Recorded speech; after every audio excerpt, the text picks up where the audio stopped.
नमस्कार, कंज्यूमर अड्डा में आपका स्वागत है। आपके साथ मैं हूं विपिन भट्ट और आज जो एपिसोड हम आपके लिए लेकर आए हैं वो थोड़ा कंसर्न वाला है। कंसर्न इसलिए कि बात कोरोना की है। हम सब जानते हैं कि कोरोना काल अभी बीता नहीं है, थोड़ी सी राहत जरूर है। हालांकि राहत पिछले कुछ दिनों से तो गायब सी लग रही है क्योंकि नंबर्स कंसर्न बढ़ा रहे हैं। डेल्टा प्लस वेरिएंट कंसर्न बढ़ा रहा है और जिस तरीके से नंबर अगर हम कहें केरल से आ रहे हैं या इवन कुछ और शहरों से हमें सुनाई दे रहे हैं, वो भी हमारे कंसर्न को बढ़ा रहा है। लेकिन अब एक थोड़ा इससे भी बड़ा कंसर्न आ गया है, वो ये कि एक नए वेरिएंट की बात हो रही है दुनिया भर में और वो है C.1.2। दक्षिण अफ्रीका से इसे निकला हुआ बताया जा रहा है और सबसे बड़ी चिंता की बात ये कही जा रही है कि हो सकता है कि ये जो नया वेरिएंट है, ये जो मौजूदा वैक्सीन्स हैं दुनिया में उसे सरपास करने की कैपेसिटी रखता हो, वैक्सीन्स इस पे कारगर ना हो। ये कई देशों में फैल चुका है। इंग्लैंड जैसा देश, न्यूजीलैंड, कई सारे देश हैं और ये हमारे पड़ोस यानी चाइना तक आ चुका है। तो क्या हमारे लिए भी ये बड़े कंसर्न की बात है? ब्राजील से, साउथ अफ्रीका से जो खबरें हैं उसमें ये कहा जा रहा है कि बहुत तेजी से ये म्यूटेट हो रहा है, बहुत तेजी से ये फैल रहा है। हालांकि अभी इसे वेरिएंट ऑफ कंसर्न नहीं कहा है, लेकिन बावजूद इसके इसने पूरी दुनिया की चिंता बढ़ाई। तो अब भारत में हमें इसकी कितनी चिंता करनी चाहिए, आज इसी पर हम बातचीत करेंगे। और हमारे साथ इस बातचीत में शामिल हो रहे हैं All India Institute of Medical Sciences के प्रोफेसर और कम्युनिटी मेडिसिन के professor doctor Sanjay Rai, national Covid task force के मेंबर और सर गंगाराम हॉस्पिटल में head of gastroenterology doctor Saumitra Rawat और ब्रीच कैंडी हॉस्पिटल मुंबई के senior physician doctor Hemant P Thakkar. आप सभी का बहुत बहुत स्वागत है। तो डॉक्टर रॉय, हम आपसे शुरुआत करते हैं। ये जो नए वेरिएंट की बात हो रही है C.1.2, अगर इसको इसी तरह से पढ़ना है, ये कितना कंसर्न जगाता है सर? जिस तरह की बातें हो रही हैं कि ये शायद वैक्सीन्स इस पे काम नहीं करेंगी, ये बहुत तेजी से म्यूटेट हो रहा है, कई देशों में फैल चुका है और अब तो भारत के बिल्कुल करीब आ चुका है। जी, अगर चाइना में आ गया है तो कर भी आ चुका है। देखिए, ये चूंकि आरएनए वायरस है, आरएनए वायरस में म्यूटेशंस होते रहते हैं। अभी देखा जाए तो 1000 से ज्यादा म्यूटेशंस हो चुके हैं, लेकिन जो वेरिएंट ऑफ कंसर्न है वो अभी तक 4 है। जो फर्स्ट हुआ था हमारा अल्फा, उसके बाद अल्फा जो है यूके से फर्स्ट डिटेक्ट हुआ था, फिर बीटा जिसका ही लीनेज जिसको माना जा रहा है C.1।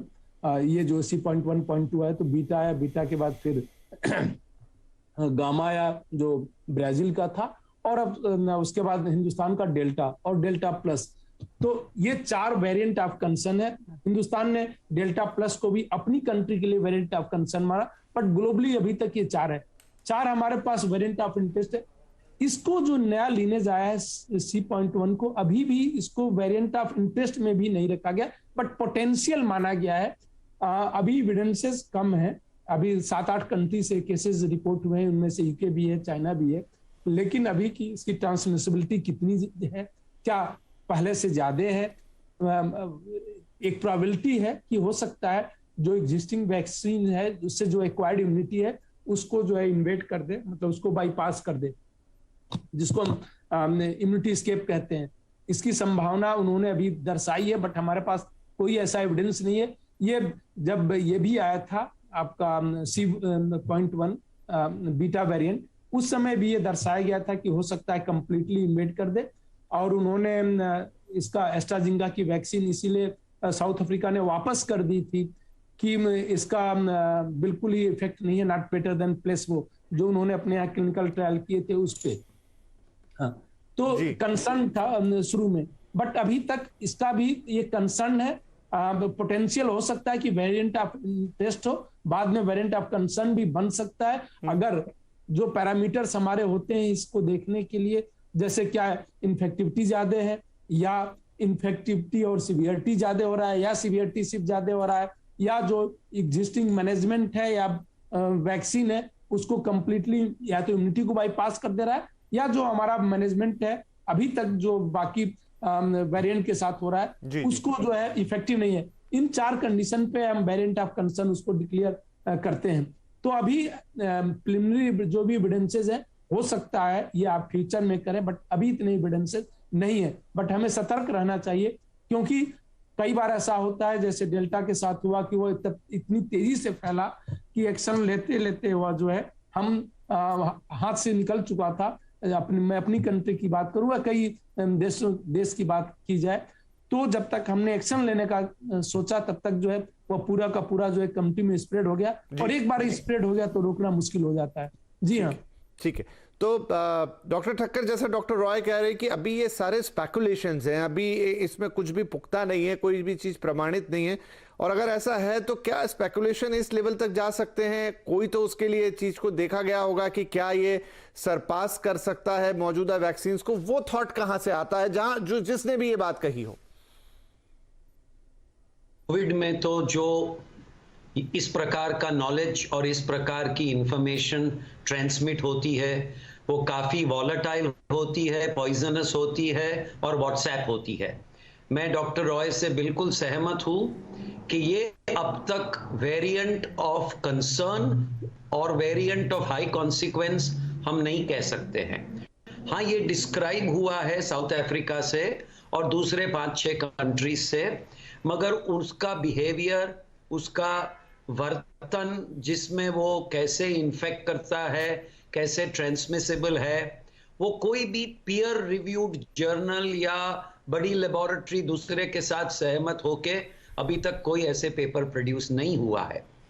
तो हमें अननेसेसरीली उसके ऊपर चिंता करके नाराजगी बताना या मायूस होने की जरूरत नहीं है। मगर हैविंग सेड दैट, ये कहने के बाद तो एक चीज साफ साफ बता रहे हैं हम कि आपको किसी भी दृष्टि से ये वायरस C12 हो, डेल्टा वेरिएंट हो, वो वायरस को आपके अंदर आने के लिए रुकाना है। इसलिए आपको डिस्टेंस और मास्क तो भूलना ही नहीं है। कौन कहता है कि 2021 में आपको मास्क नहीं पहनना है? और साथ साथ झड़पी से जो अवेलेबल वैक्सीनेशंस है हमारी कंट्री में, अपनी कंट्रीज में, वो वैक्सीनेशंस लगाते जाइए।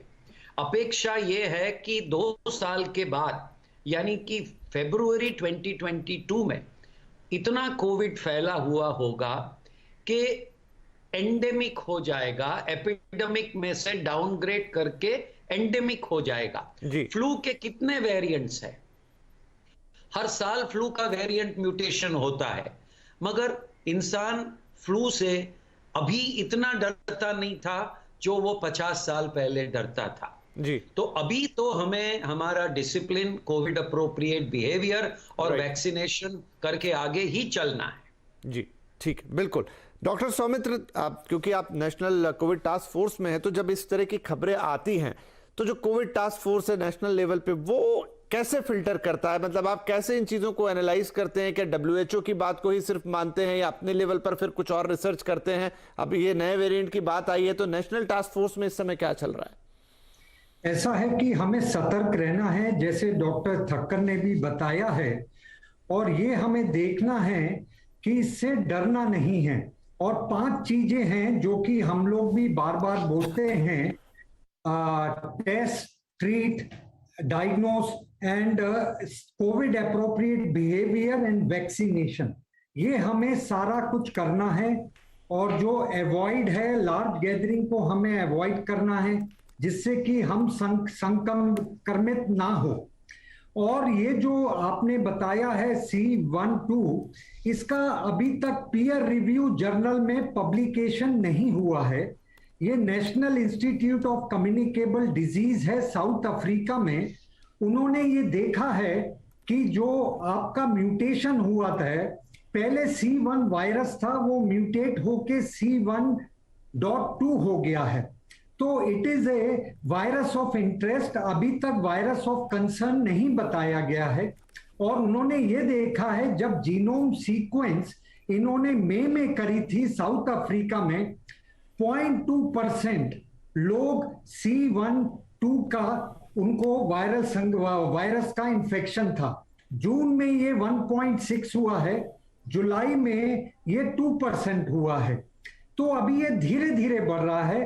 अभी हमें देखना होगा कि इसका जैसे जो वेरिएंट्स ऑफ कंसर्न होता है उसमें 4 चीजें होती हैं। ये मोर इन्फेक्शियस हो जाता है, मोर विरुलेंस हो जाता है, इम्यून एस्केप मैकेनिज्म हो जाता है, और उसके साथ साथ जो प्रेजेंटेशन होता है, क्लिनिकल सिम्टम्स होते हैं, वो थोड़े चेंज होते हैं। तो अभी हमें इसको काफी गौर से इस वायरस का म्यूटेशन को देखना है, उस पे और रिसर्च करनी है, उसके बाद हम फाइनल कंक्लूजन पे जाएंगे। और जैसे कि डॉक्टर ठक्कर ने भी बताया है, ये China, Congo, Mauritius, England, New Zealand, Portugal, Switzerland कई जगह पर है और बहुत सारे साइंटिस्ट इसको बड़ा क्लोजली वॉच कर रहे हैं और हम लोग भी इंडिया में इसको बड़ा क्लोजली वॉच कर रहे हैं। और इसके ऊपर हमें देखना है कि इसका आगे रोल क्या होता है। जैसे कि म्यूटेशन, कोई भी वायरस में म्यूटेशन बड़ा रेगुलरली होता है। अगर आप फर्स्ट वायरस जो आपका चाइना में हुआ था और ये वाला जो वायरस है, इसमें 44 to 59 म्यूटेशन हो चुके हैं ऑलरेडी। तो हमें म्यूटेशन जो भी होता है उसको देखना होता है। ये वायरस ऑफ इंटरेस्ट है, अभी वायरस ऑफ कंसर्न नहीं बना है। जी बिल्कुल। डॉक्टर राय, क्विकली एक सवाल कि इन जनरल, मतलब ये बहुत ही जनरल टाइप की थ्योरी कही जा सकती है कि वायरस जब म्यूटेट होता है तो कमजोर भी पड़ता है, और हमने देखा है कि जीका से लेके तमाम एबोला या बड़ी बड़ी बीमारियां आई लेकिन चली गई, वो तो पूरी दुनिया में भी नहीं फैली। लेकिन आखिर कोरोना को ऐसी कौन सी बात अलग बताती है कि ना सिर्फ ये पूरी दुनिया में फैला हुआ है, बाकी इसका म्यूटेशन जब जब हो रहा है ये लगातार इस तरीके से प्रबल हो रहा है कि ये खतरे को और बढ़ा रहा है जाने की बजाय? आपकी बात अर्ध सत्य है। देखिए, हम उन वेरिएंट का डिस्कशन करते हैं जो हमारे लिए खतरनाक है।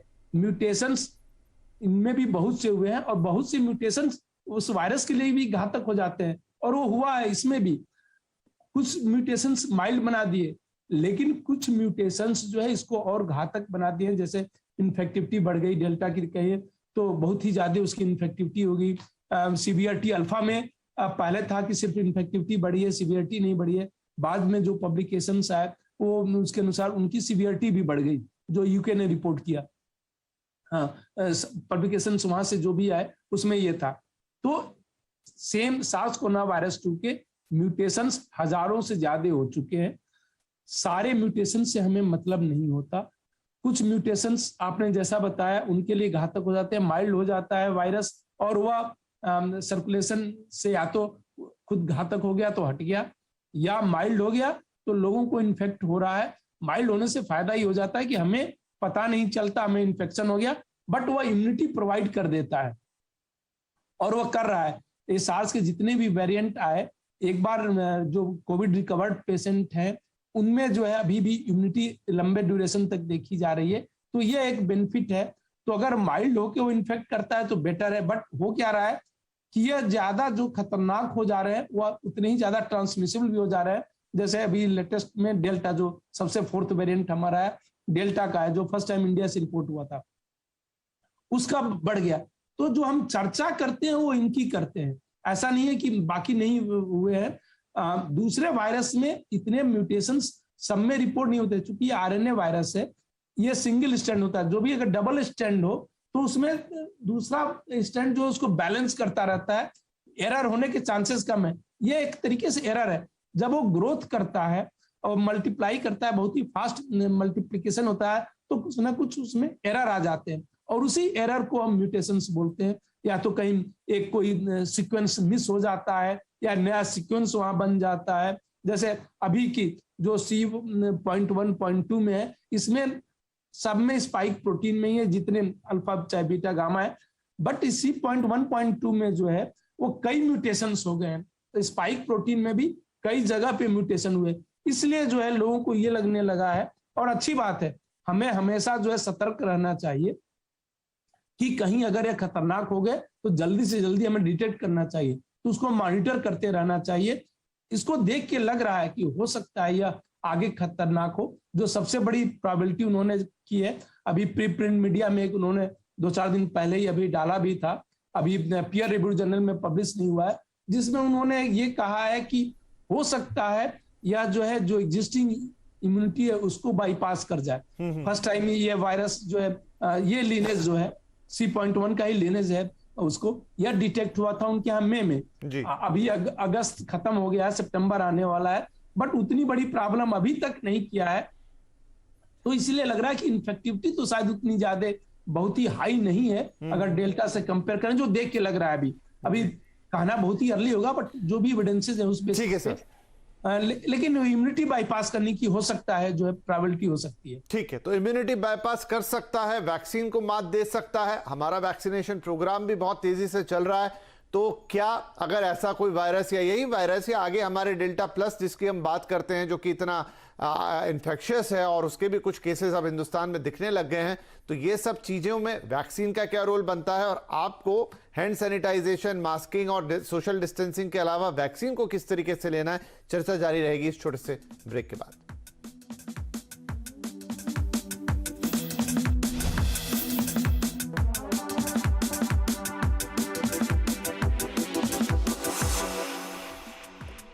Welcome back. कंज्यूमर अड्डा में आज बात हो रही है नए वेरिएंट की, जिसने बढ़ा दिया है टेंशन। लेकिन अब फटाफट कुछ कर लेते हैं बात की हमें क्या करना है यहाँ पर। तो क्विकली कुछ आंसर्स आपसे चाहेंगे क्योंकि समय मेरे पास थोड़ा कम रहेगा। डॉक्टर ठक्कर, अभी हमें जो वैक्सीनेशन मिल रहा है वो तो हमें मौजूदा इवेंट कुछ वैक्सीनेशन तो डेल्टा प्लस तक से कवर करते हैं। मान लीजिए कि कोई नया वेरिएंट आता भी है कई बार, तो क्या उसका ये मतलब होता है कि वो आपका वैक्सीनेशन एकदम वॉइड एंड नल हो जाएगा, या हम ये माने कि उसकी एफिकेसी जो बताई गई है मान लीजिए 95%, तो वो ना रहे कि वो शायद 70 हो जाए, 65 हो जाए, लेकिन वो पूरी तरह बेकार हो जाएगा, ऐसा होगा क्या? कोई भी वैक्सीन सेम फैमिली के लिए पूरी तरह बेकार तो होता ही नहीं है। आखिर में फैमिली तो एक ही है, कोरोना, उसके वेरिएंट्स अनेक है।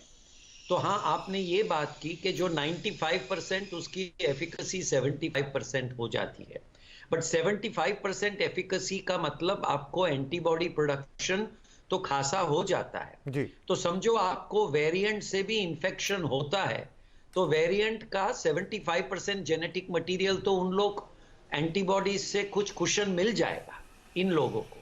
तो आपको आंख बंद करके वेरिएंट का आगे ना सोच के वैक्सीनेशन जारी रखिए, जी, लेते रहिए बिल्कुल, हैव फेथ। जी। क्विकली डॉक्टर सौमित्र, क्योंकि आप नेशनल कोविड टास्क फोर्स से हैं, हम जिस पेस से अभी वैक्सीनेशन कर रहे हैं, हम अपनी मेजॉरिटी ऑफ पॉपुलेशन को सर कब तक वैक्सीनेट कर पाएंगे? जैसे कि आपने देखा है, more than 50% of eligible population को वैक्सीन दे दिया गया है।